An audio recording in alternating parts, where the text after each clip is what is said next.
হজৰত মহম্মদৰ এটা কথাই মোৰ জীৱনক বহুত ধৰণে প্ৰভাৱিত কৰে যে কাৰোবাক মিঠাই খাবলৈ হাক দিয়াৰ আগতে আমি নিজে মিঠাই খোৱাটো বন্ধ কৰিছো নে নাই ৰাতিপুৱাৰ পৰা কংগ্ৰেছ দলৰ প্ৰেসিডেণ্টসকলে কংগ্ৰেছ দলৰ প্ৰাক্তন মন্ত্ৰীসকলে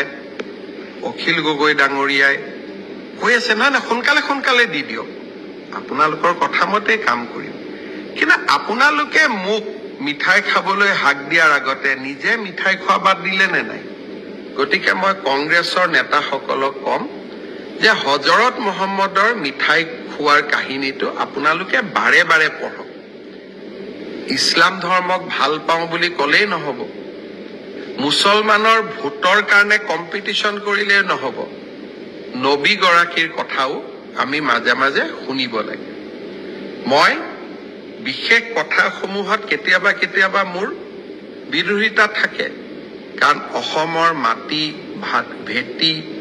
আমি কাকো এৰি দিব নোৱাৰো কিন্তু যি মহান ব্যক্তিয়ে যি মহান বাক্য কৈ থৈ গৈছে তাক আমি হৃদয়ত সংস্থাপন কৰি ল'ব পাৰো হি লাগিলে হিন্দুৱে হওক মুছলমানে হওক খ্ৰীষ্টিয়ানে হওক মই সকলোকে আহ্বান জনাম যে মোক নীতি শিক্ষা দিয়াৰ সকলে নিজৰ জীৱনতো তেনেকে নীতি শিক্ষা সমাহিত কৰি লওক তেতিয়া জগতখন ধুনীয়া হ'ব তেতিয়া জগতখন সুন্দৰ হ'ব আৰু হজৰত মহম্মদৰ বিশ্ব নবী হজৰত মহম্মদৰ মিঠাই খোৱা কাহিনীটো সকলোৱে যাতে নিজৰ জীৱনত সমাহিত কৰি লয় কাৰোবাৰ ফালে আঙুলি টোৱাব খুব সহজ কিন্তু নিজৰ ফালে আঙুলি টোৱাব বৰ টান